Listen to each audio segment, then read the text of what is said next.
भैया आने वाला था धरती पर कली काले जब कुछ झलक अपनी रहते दिखाने लगा। पाप का राज होगा अखिल विश्व पर, सोच कर ही धर्म भय को खाने लगा। बिरहा में बड़ी बढ़िया कवि जी गजल के भाव लिखा तो है। का भाव?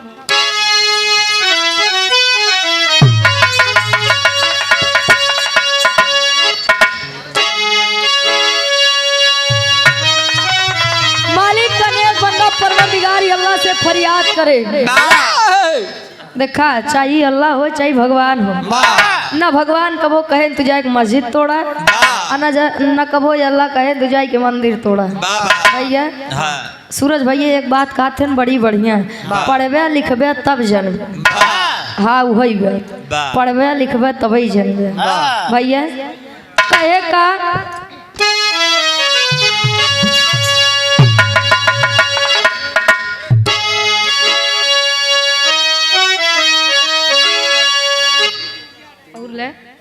हाँ हाँ हो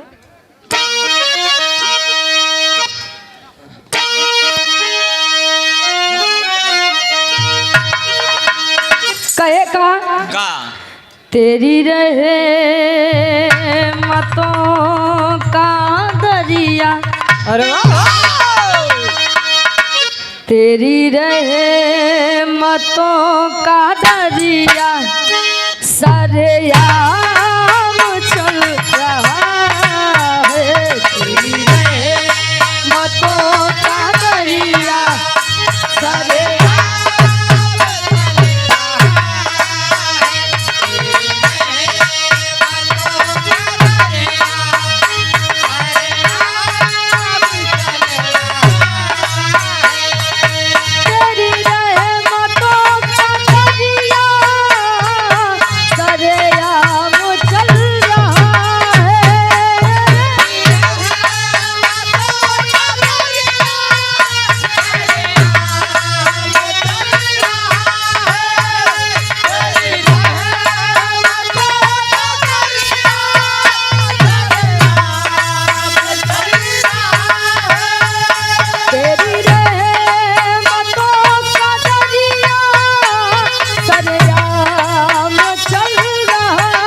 सम्मानित श्री रमेश कुमार पटेल जी प्रधान साहब के आप छोटे भाई पुण्य मऊ की पावन धरती से 501 रुपए का महान आशीर्वाद। गोड़ छिके पहली बार आशीर्वाद के चारे क्यों बच्चे अपनी कला में कामयाब रहे। लेकिन भाव में कवि जी दर्शावते हैं का देखो जी धरी नजर,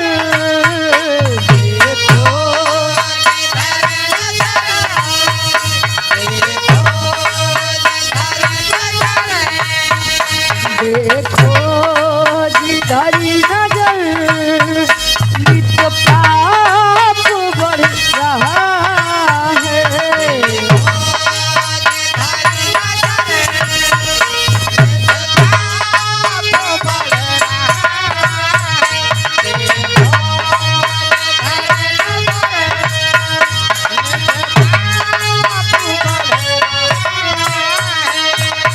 देखो जी धरी नजर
और पुनः इस भाव को समझते हुए धर्म के आप हमारे चाचा जी श्री राम आश्रय यादव जी, ग्राम प्रधान साहब,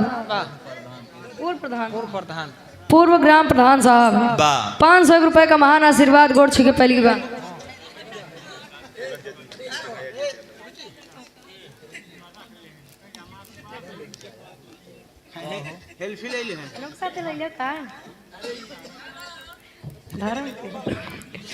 आप बड़े भाई सूरज यदुवंशी जी के छोटे भाई, हमारे बड़े भाई,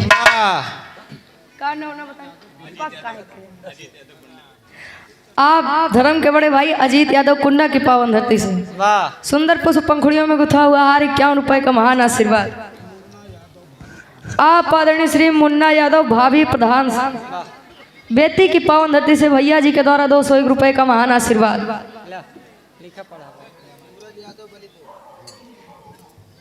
गौतम यादव धीरज यादव बाजा वाले भैया, आपकी तरफ से इस भाव को समझते हुए 51 रुपए का महान आशीर्वाद। मशीन बढ़िया बनकर हाँ हो माई भगवती आपके काम में दिन दूना रात चौगुना तरक्की करें। बलीपुर की पावन धरती से धर्म के बड़े भाई सूरज यादव जी 101 रुपए का महान आशीर्वाद। काल रखा था भैया सब ही यही तो कहते कलिकाल चढ़ रहा है। हमरे विरह के कहानी के शुरुआत यहीं से बतावा गुरुजी।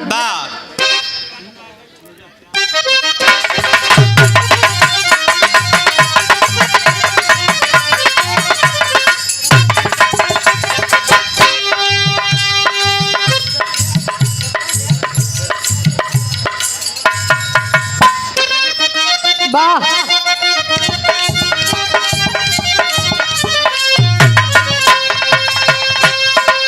खत्म हुई थी महाभारत की लड़ाई थी, खत्म हुई जब महाभारत की लड़ाई थी, सकल भूमंडल पर खामोशी एक छाई थी।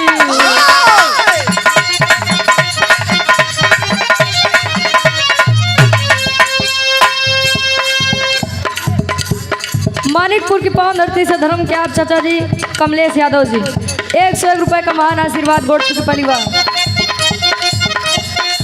लगी सभा थी एक द्वारिका नगरिया में, लगी सभा थी एक द्वारिका नगरिया में, भेष बदल कर बैठे कलयुग भी कगरिया में।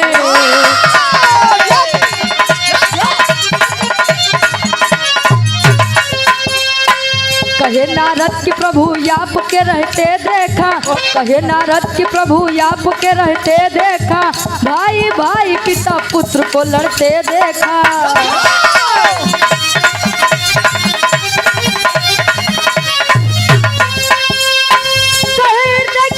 सोच के घबराता है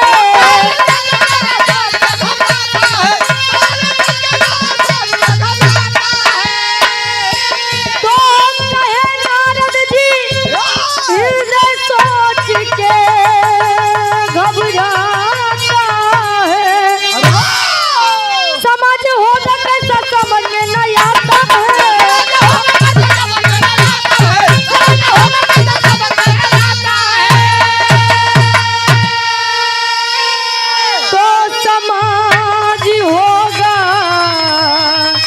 कैसा समझ में नहीं आता है। शंकर यादव बेटी रूप पूर्वा की पावन धरती से धर्म के आप बड़े भाई शंकर यादव जी इस भाव को समझते हुए 101 रुपए का महान आशीर्वाद गोड़ छू के पहली बार। वार से भैया कौरवों का अंत यानी महाभारत के भैया महाभारत की लड़ाई जब समाप्त हुई, सकल भूमंडल यानी कि पूरी पृथ्वी एकदम खामोश। हियात नगर की पावन धरती से आप आदरणीय श्री रामचंद्र यादव जी रामचंद्र वाह 101 रुपए का महान आशीर्वाद। बिरहावा हो जाए नहीं कहीं बिरहा गावे एक लड़का गावे भाई। यार जब महाभारत का लड़ाई समाप्त बा, भगवान कन्हैया जी द्वारिका नगरी में सभा लगी हुआ बैठा है, नारद जी बैठा है खड़ा भाई नो नहीं नारद जहिया नारद कुछ न पावे। हाँ कुकुर फेंक दुई हड्डी लड़ावे। ये सुधारी है ही नहीं। हाँ आपका कसम खाए। हाँ भैया जहिया नारद कुछ न पावे इन कहा तहाँ हड्डी फेंक दू कुकुर फेंक दू हड्डी लड़ावे। भैया एक काम करे आज प्रोग्राम खत्म हो पहले वही खेला कैले हो जाए तब याद तू हंडिया जाए। हाँ अच्छा प्रतापगढ़ चलबा का। अच्छा मनगढ़ भैया आप धर्म के भाई बड़े भाई अंकित यादव जी बीडी सिंह सुखदेवपुर की पावन धरती से भैया जी के द्वारा 100 रुपए कमाना से रूप का पूर्वा वही बेटी वाह। धर्म के बड़े भाई आप अंकित यादव जी 101 रुपए का महान आशीर्वाद।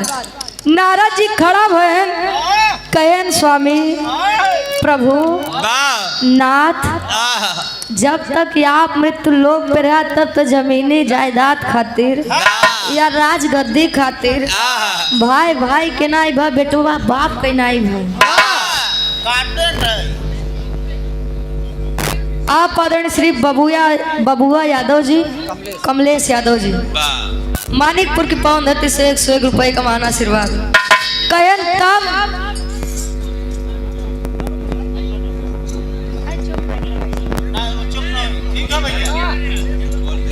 भैया अब सूरज भैया हम कहीं तना माना थे कुछ तो फायदा उठाएंगे का सूरज भैया।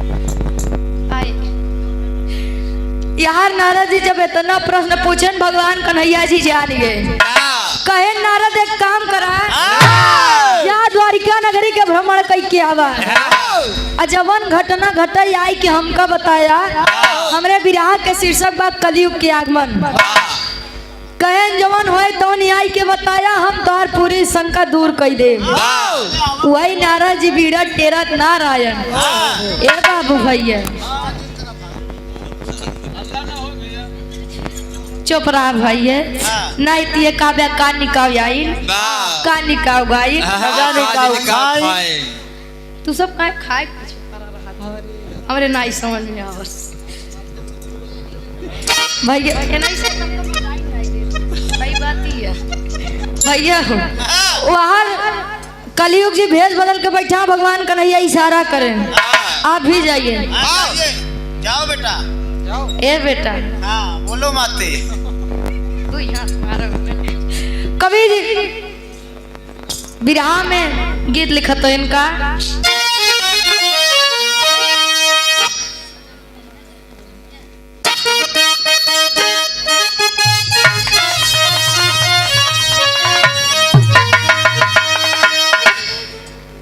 कोनो नहीं न बेरी दुल्हन पहले को लोग चिट्ठी तार लिखत रहे तो देखा था 1.5 GB डाटा रोज वीडियो कॉल में छुप गया था। का करत है तनी वीडियो कॉल का तू देखे मन करत है बैठिया हो गुरु जी दुनिया ही वीडियो कॉल में परेशान बा भी आता है भवन है हमका बड़को दई दे है बड़को मोबाइल छोटका में काम हाँ छोटका में काम ही नहीं चले ओमा सिर्फ आवाज सुनाई से मना नहीं भाई ये अपन वाली बताओ भैया बिजी रहे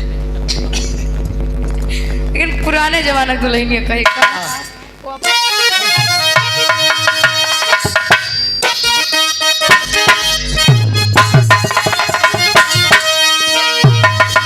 कहा तारी भारत के जनमवा हो कहा तारी भारत के जनमवा हो जनमवा हो हार बड़ारी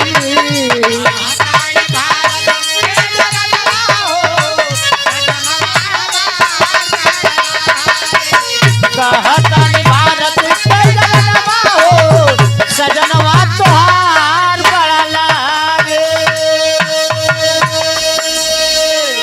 सुधर बे न आय बहुत सीधी हो जात लेकिन ये न होई आय सुधर जा भाई काहे वाह जो आपने कहा वही मैंने गाया का मतलब नहीं करे आय लेकिन थामा भैया सूरज बादल न गिरे बादल गिरे तो बरखा वही कर भैया भैया उस पे ईटा रखो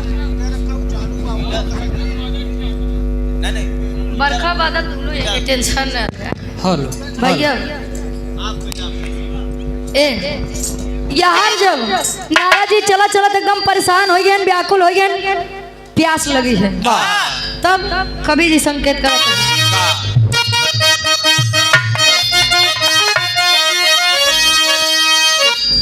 आप आदरणीय परम सम्मानित परम सदे धर्म के चाचा जी श्री सुरेंद्र यादव जी प्रधान साहब अच्छा ईरान वाह भाई पूरे ईरान की पावन धरती से 201 रुपए का महान आशीर्वाद के परिवार आशीर्वाद के चारे माई भगवती आप कहे प्रधान हो जा कोई जना प्रधानी बरकरार रख हाँ अब कवि जी लिखा तो है व्याकुल भइले तन यो बदनवा हो व्याकुल भइले तन ओ बदनवा हो खोजे मुनिराई चल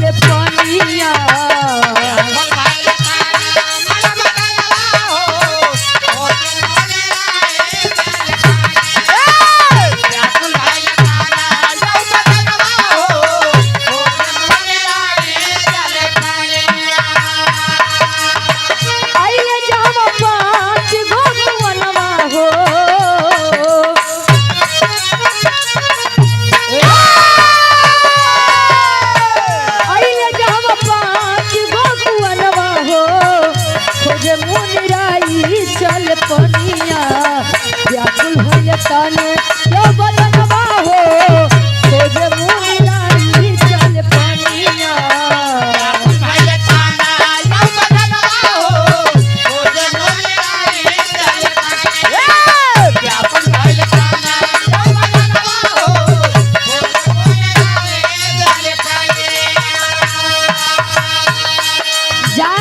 आगे कलयुग रूपी महर्षि साधु जी जब मिले तो कहे ना कहाँ चलबा कहे जहाँ याद चला कहे वैसो भी एक से भले दो लियाई के आए दोनों जने जहाँ 5 कुआं रहा 4 आरी बगली रहा एक के बीच में रहा देखा तो नजारा हुआ का भैया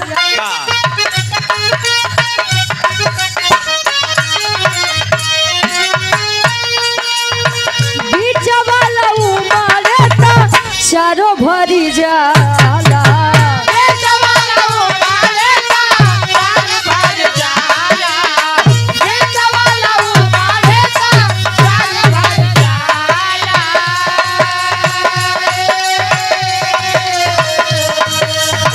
चारों जब होला के खाली रही जाला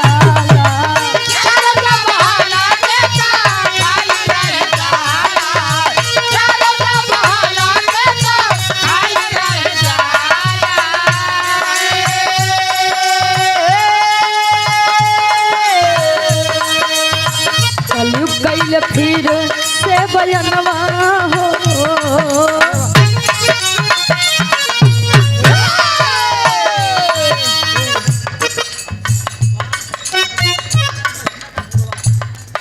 ₹501 का महान आशीर्वाद आप श्री भंडारी यादव जी बसिया का पूर्व की पावन धरती से ई भैया जी के द्वारा ₹501 का महान आशीर्वाद एक स्वर में सबका नमस्ते प्रणाम स्वीकार हो आशीर्वाद के क्या रही कलयुग कैले फिर से बयनवा हो खोजे मुनिराई चल पनिया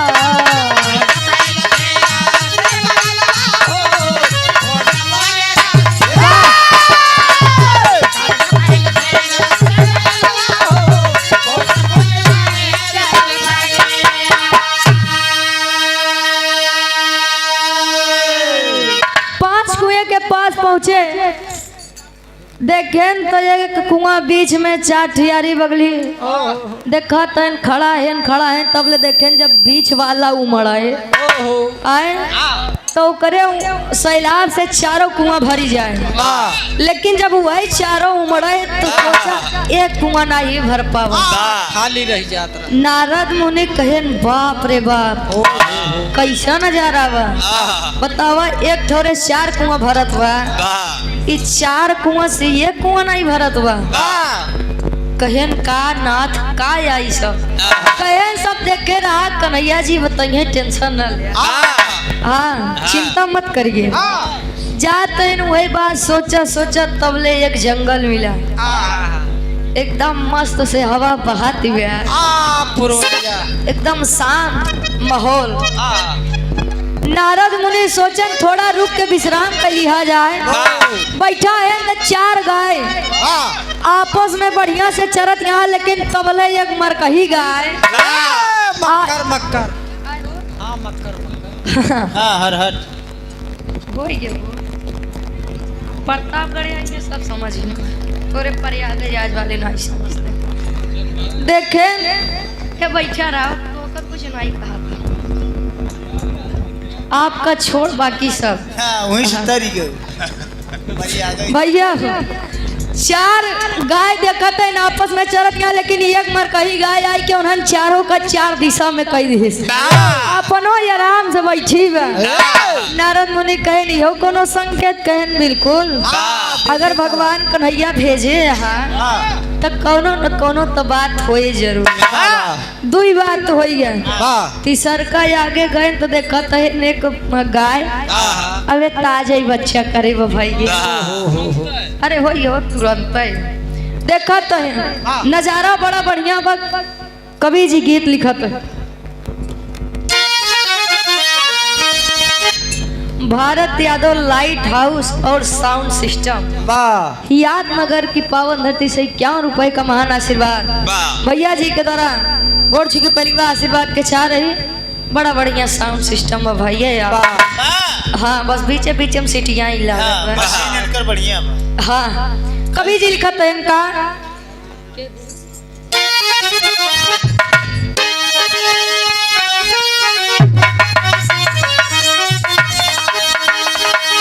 आशिक मासुका, हमारे आशिक नहीं से ट्रेंडिंग में चलता है वही है, वही आशिक मासुका, वही प्रेमी प्रेम क्या, वही लभर, वही नायक नायिका, वही हीरो हीरोइन भैया कहे का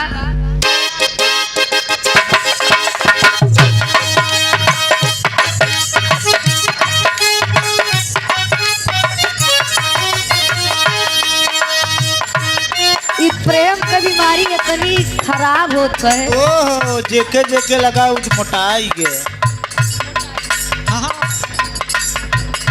याद नगर की पावन धरती से आप अनूप यादव जी भैया जी के द्वारा 51 रुपए का महान आशीर्वाद। आकाश गुरुदेव जेका प्रेम हो गया बेचारा मोटाई के रहठा हो गया, ओका 2 गदेला महातारी कुमार भैया बारे प्रेम यही लव में सब हो गया, लेकिन तब क्यों कहाँ खनाई खुलत है। 4 दिन की जिंदगी है, ऐश करेंगे भैया। लइकवा कहे का केहू मार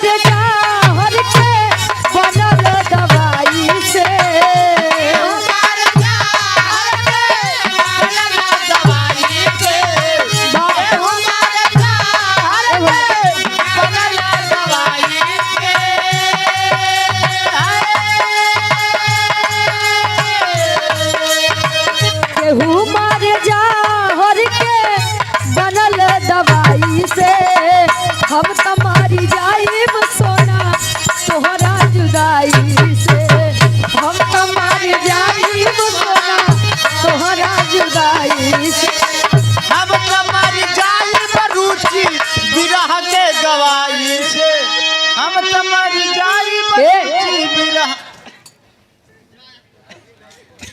तू चला जाबा हमारे कमो के निकाले भाई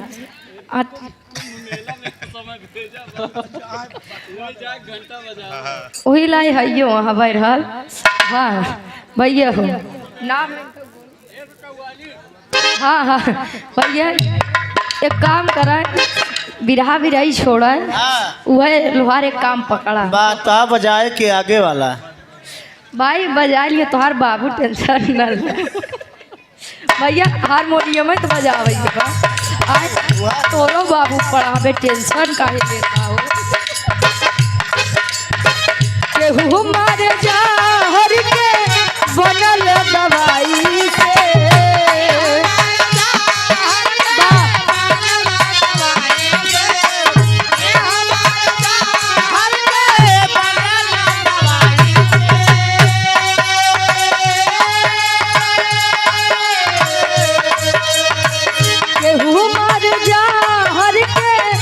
दवाई से हम हमारी जाई सोना तोहरा जुदाई से हम हमारी जाई सोना तोहरे जुदाई से हम तुम्हारी जाई बचिलाई तोहरे जुदाई से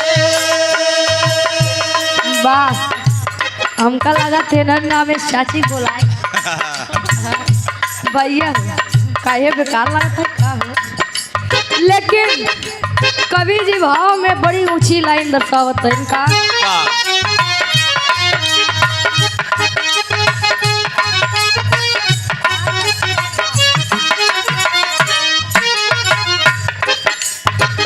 बात मान कान्हा के चले मुनिराई हो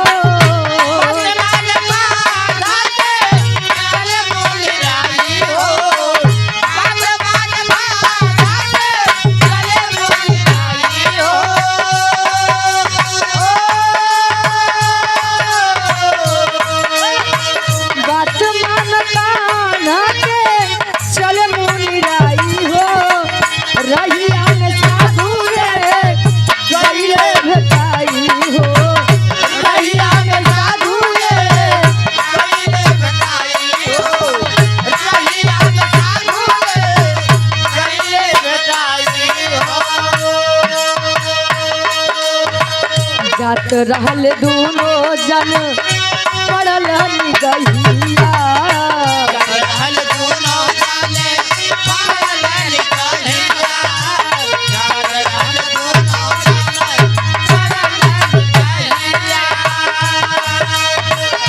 बछिया के दूधावा पियाता रहे गैया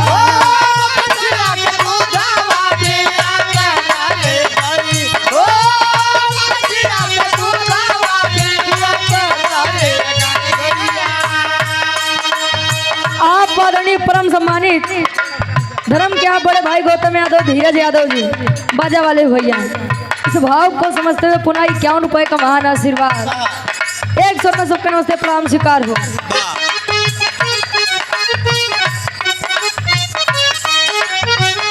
देखते नारायण मुनि गैल घबराई हो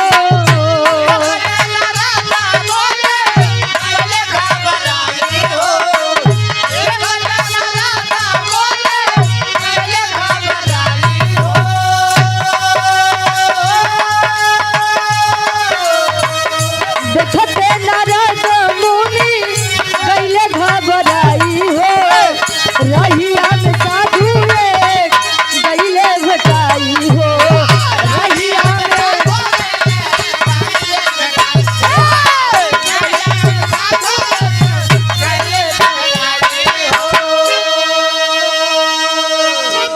जात हैं दोनों जने देखें गाय जब बच्चा करे बा तब बछिया इतनी बढ़िया लागत बा बड़ी सुंदर रहा बड़ी सुंदर रही भैया खाली पातर रही बस बच्चवा मनई हो जाए हाँ देखें तो बड़ा बढ़िया नजारा कहे ना थोड़ा देर देख लिया जाता है तभी आगे बढ़ा जाता देखता ही देखत नजारा देखें तबले नारद मुनि कहन बाप रे बाप वाह भैया ई कलयुग का दिखाई हो देखा तो यहाँ गाय बच्चा करे बा बछिया लेकिन गाय के दूध बछिया ना बल्कि बछिया के दूध गाय पियत है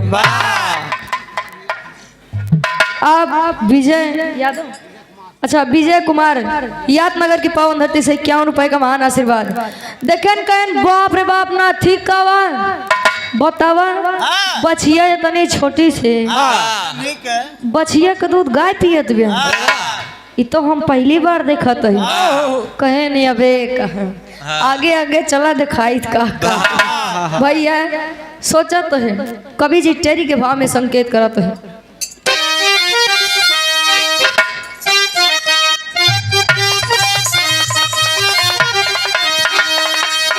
कन्हाई के नबाजी बसूरी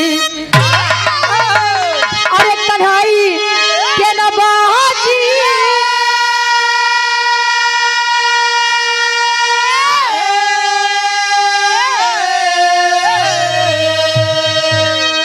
कन्हाई के नबाजी बसूरी अरे कलयुग करी तमाशा घर घर छिड़ी लड़ाई अरे लड़ाई अरे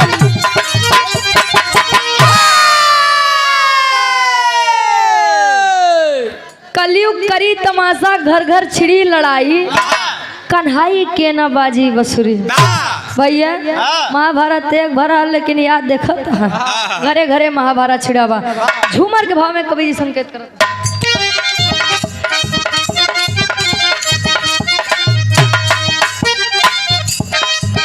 कलयुग दी हो ले नाजीर नारद हो गईले आधी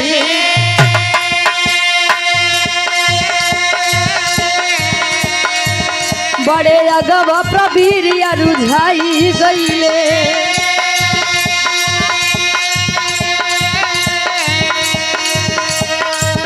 भैया दिखल एक मत वाला गढ़ से उचारा खाला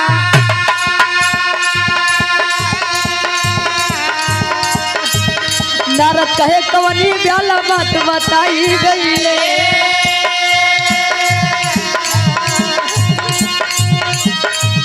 कली कहे बात दिखारी ई बा सरकारी अधिकारी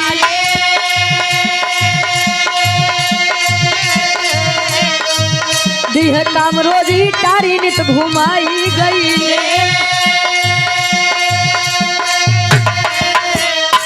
करिया बहुत काम धाम भले हो जाए बदनाम करिया बहुत काम धाम भले हो जाए बदनाम करिया बिना घुसना काम बात बताई गईले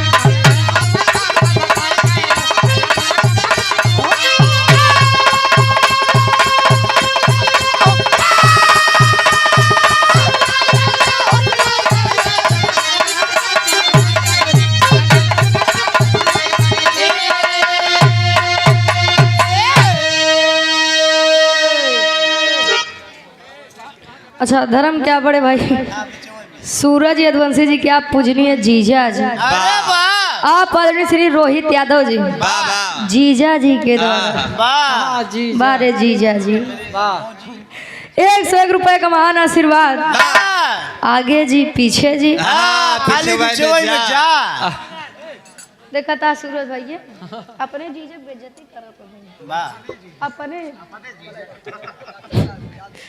देखा तुरंते पराये बनाई ये काथिन जान से ज्यादा माहित ए भैया देखे ने आगे गए एक भैंस दिखान भैया ध्यान देने वाली बात है जितना वो आगे चारा खात रही ए सूरज भैया उतना ही पीछे से खात रही भैया जितना ही आगे खाते चरवा उतने पाछे से खात रही भैंसिया हाँ वो भैंसिया करिए वाली उनका तुझे समझा वाह देखा तो नारद जी कहे ने अभी नाथी कौन बात है मतलब यही सब हो आगे से खाते ठीरे पछोस खाई लागी थे यादनगर के पावन धरती से आप प्रवेश यादव जी भैया जी के द्वारा आप आदरणीय श्री राम कुमार मुंशी जी के सुपुत्र हैं मिल रहा हाँ मिल ले हाँ 51 रुपए का महान आशीर्वाद कलयुग जी बतावा तो है गीत लागत बा अरे वाह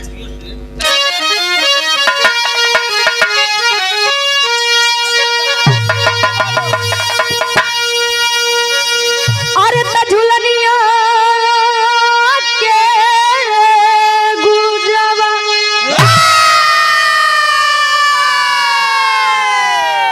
अरे झुलनिया के गुजवा अरे टूट सनिया से गड़िया छूटल रे राजा के सनिया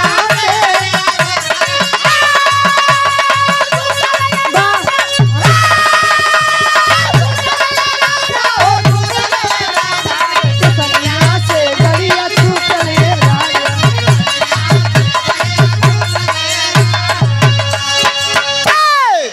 लेकिन कलयुग महाराज बतावत है का अरे त कलयुग में सारी अरे त कलयुग में सारी घटना दिखाई भूखल रही जई देख बाबू यौरी माई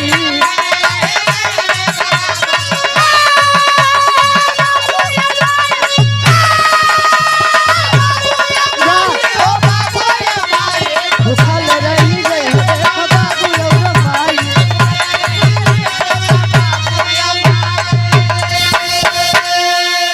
अरे पलिहे सौख से दू चार गो ललनवा तो यौते बुढ़ाई देख पहिए ना भोजनवा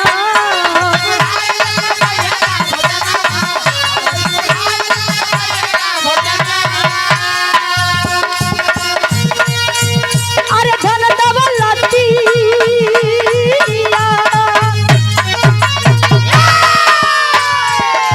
अरे धन दौलतिया इली है बताई भूखल रही गई में बाबू यौरी माई।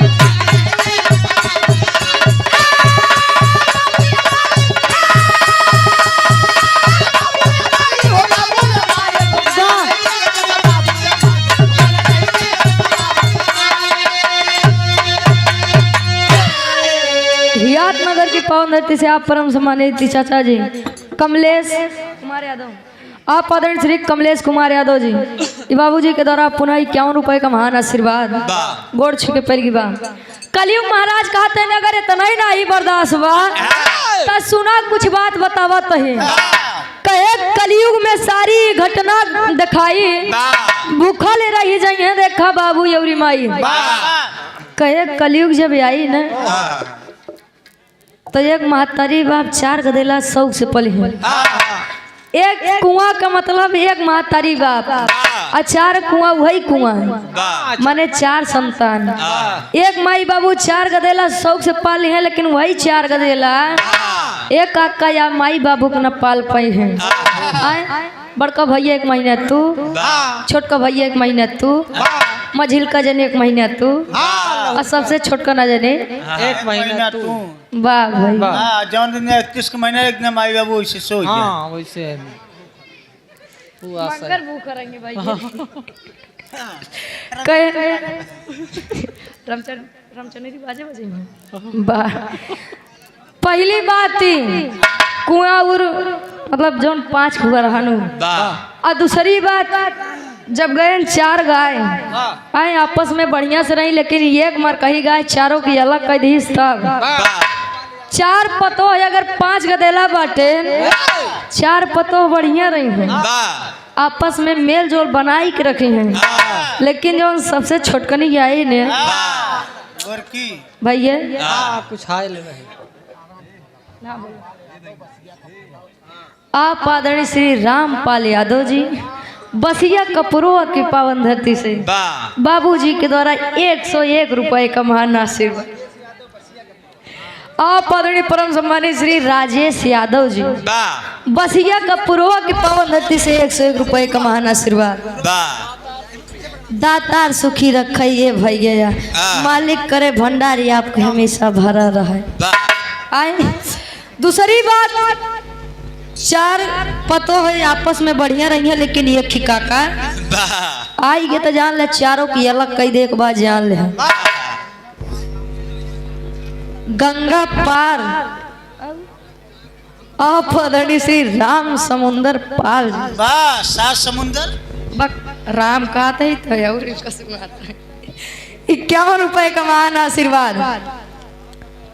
4 हिमालय बढ़िया से रहेंगे ठीक है अपन समझते हैं लेकिन एक खियाए कहा 4 जने तो मदद करते हैं का पीछे अन्ना से परेशान है रुपया पैसा धन दौलत इकट्ठा करा लड़किया बच्चा कुछ नामे करा का परेशान बाटे आए हाँ। एक बार जान लगा का जहाँ शिक्षा रहे हुआ तो ई सब न हो, जहाँ शिक्षक के अभाव रहे वहाँ फट से अलग हो जाएंगे सब। काहे हमार मेहरुआ अगर नैहरे चली गए तो हमार बड़ा दिक्कत हुई हाँ माई बाबू कोई खिया नहीं पावत हाँ, लेकिन लड़किया खुशी भरे भैया ठीक बजा एकदम खुशी रहा हमसे जौन है तौन देख ले।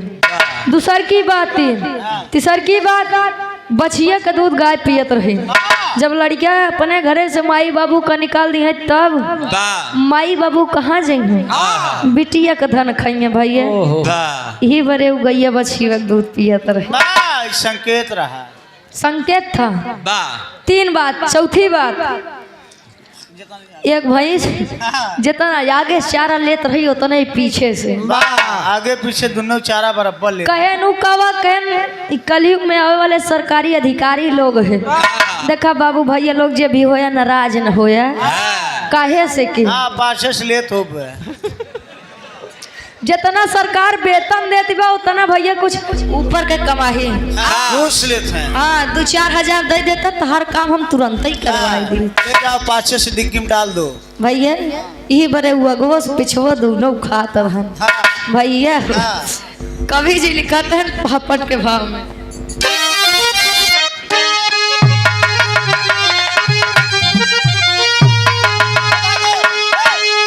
अरे देखे नारद रहिया में, अरे देखे नारद रहिया में कुल खेला बड़ा झमेला बा। अरे तो देखे नारद रहिया में कुल खेला बड़ा झमेला बा। दयाई कैसन कलयुग में ई बेला गजब झमेला बा।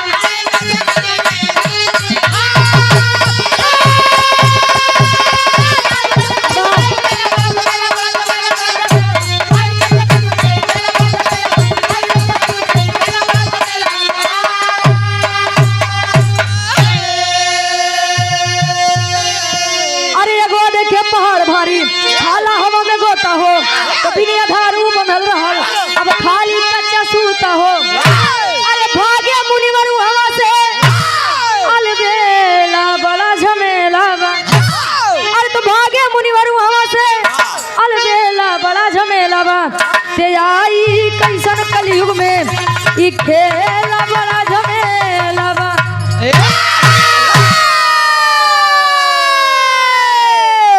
चार बात तो फरियाद है कलयुग महाराज आए कलयुग महाराज यानी साधु जी फरियायन जाते हैं दोनों जने तो देखे ने एकदम बड़ा पहाड़ भारी पहाड़ वही के नीचे जैसे पहुंचे नारद जी सोचता ईमान भाई ऊपरा जब देखे आए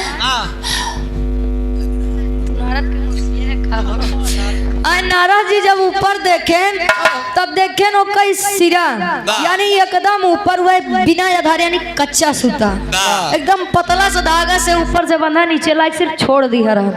इतने तो नारद जी देखे ना रे बाप ओहो भाग भाग भाग लगन हाफ है। Bharat Yadav light house and sound system Hiyat Nagar की पावन नदी से भैया जी के द्वारा पुनः 51 रुपए का महान आशीर्वाद। मशीन चलत रहा हाँ हो माई भगवती आपके काम में दिन दूना रात चौगुना तरक्की करे भगवान करे को दिन खाली न रहा रोज बजावा भैया मशीन तो रोज चले भैया इतना तो देखे ना जी बाप रे बाप इतना तो बहरे आए तभी हो भैया मूर्छित जब पड़ गए लाई के साधु जी पानी डालत है कुछ नहीं होत बा। भगवान कन्हैया जब बंसी बजाए वाह नारद जी के साथ भव का आल्हा के भाव में कवि जी लिखा था।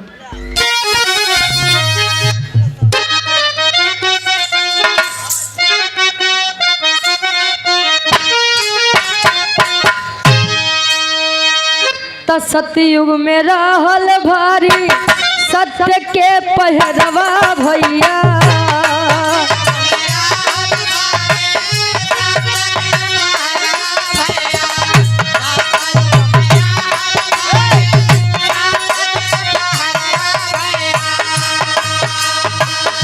त्रेता में रहल प्रेम त्याग अधिकार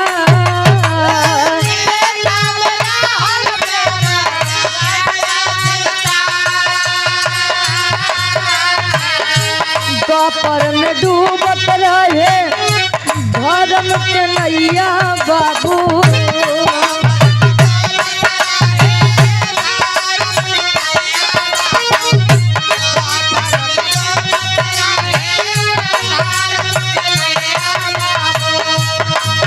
आई के कन्हैया तो बोली हले बचा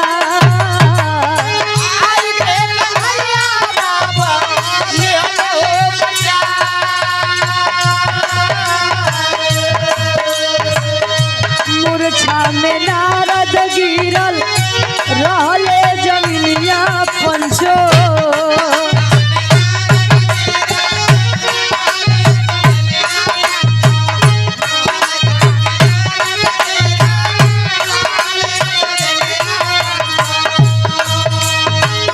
साधु संत रहे तन पे पनिया गिरा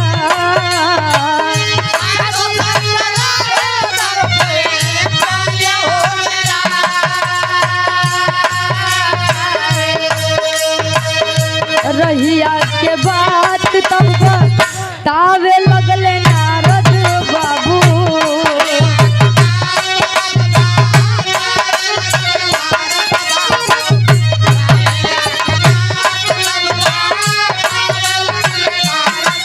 कहे प्रभु काली युग के लेखाई है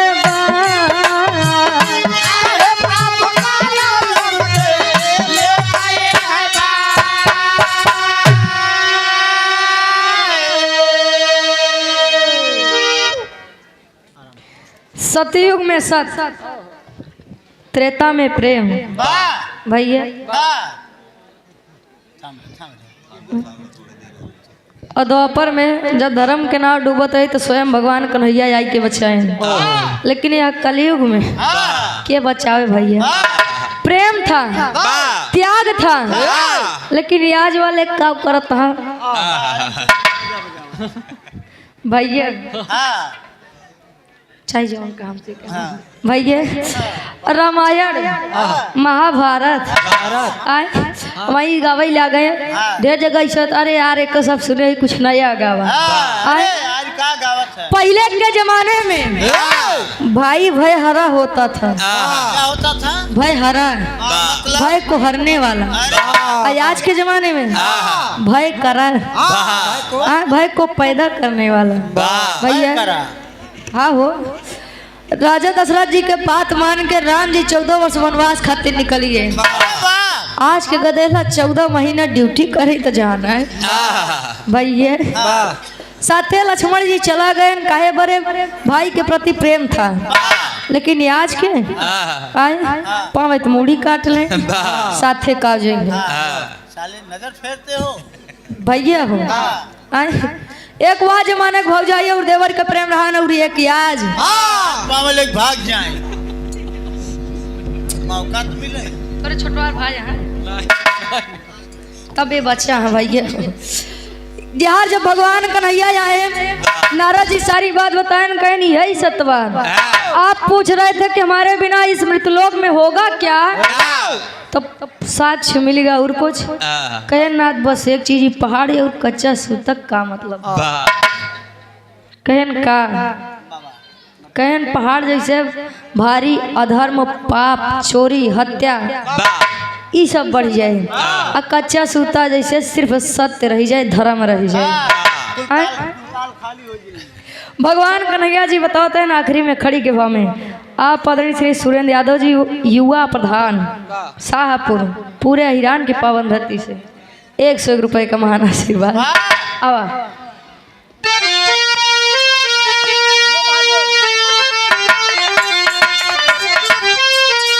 अरे कहाँ कन्हैया रही है ना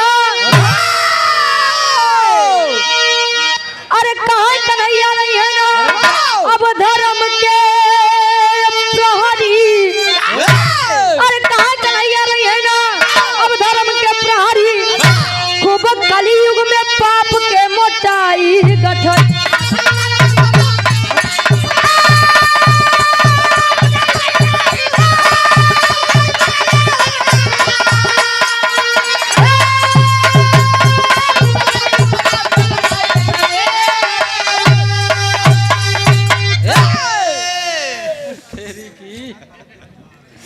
कहाँ बिछड़ा रहे हैं? हैं? परसों के हम तो सोचे कुंभ मेलों में बिछड़ गिरा है।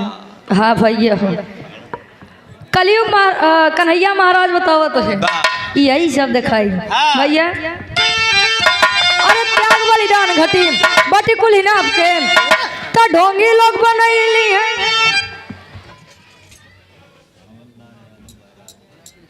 हवलदार यादव आप परम सम्मानित हवलदार यादव जी बैरागीपुर की पावन धरती से क्या रुपए का महान आशीर्वाद। अरे त्याग बलिदान घटी बटी कुल ही ना आपके तो धन खातिर काट ली है मूड़ी बेटा बाप।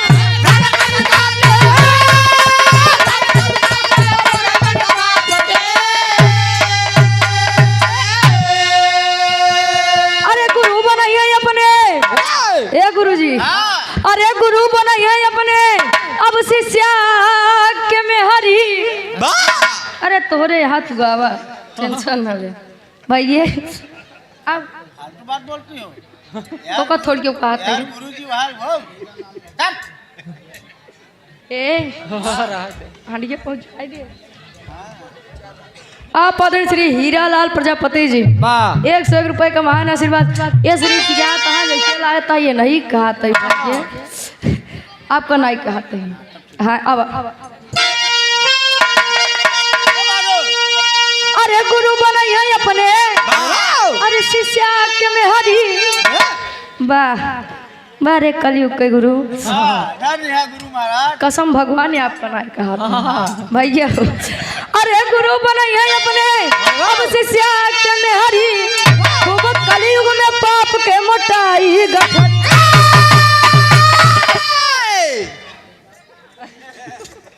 वाह गुरु जी वाह गुरु बनाइए अपने शिष्या के मेहरी खूब कलयुग में पाप के मोटाई गठरी। त्याग बलिदान घटी बटी कुल ही ने आपके 1 इंच ज्यादा दे देखा है बाबू छोटका को ज्यादा दे हुई केम रहा कैसे 7 अंगुल लेस भैया वो नहीं केम रहे हमारे केम आवे जरूरत नहीं बा पहले गुरु गुरु रहे नहीं अब वाले गुरु भैया पहले गुरु ले दक्षिणा तब ले जब से कोनो लायक बन जाए। अब वाले बेटा तुम्हारी 2 महीने की फीस नहीं जमा है। तुम्हारे पापा बम्बई है ना बेटा तुम अपनी मम्मी को लेके आना कहीं मम्मी कुछ पड़ा रहा था भैया कुछ गदेला इतना चतुर होता है कहता तू अपन धरे राम बिहान से उबई कर पढ़ावा जे का पढ़ावा भैया हो गुरु द्रोणाचार्य का एक लफ्जी अंगूठा दे दिए रन काट के। हाँ तब गुरु के जौन यहाँ से उठ गए ना। अरे गुरु लोग ऐसे हो वही कह रहे थे भैया आज वाला कहते ना तो कहीं अंगूठा दिखाई दिए तो खुद ही ले लिए तो का कर देंगे भैया हम जानते हैं कुछ बोल रहे हैं कहीं आवा हुई बहरे मिला तब बताइए। बुजुर्ग के साइकिलिए से ऊपर नारवा पर तब मिले बड़का मास्टर बा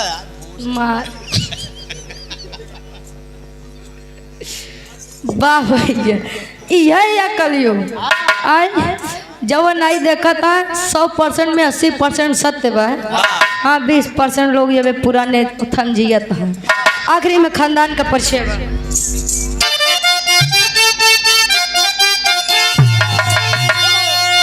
गुरु बिहारी गुरु गणेश जी स्वर्ग की राह तकाए।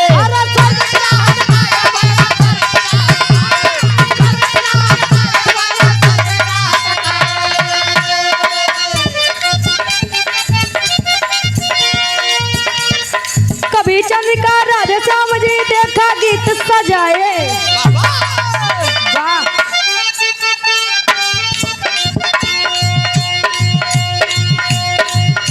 कन्हाई के नबाजी बसुरी कन्हाई के नबाजी बसुरी तरुचि कभी सुरेंद्र कितना बात बताई हो कन्हाई के नबाजी बसुरी।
अरे गुरुजी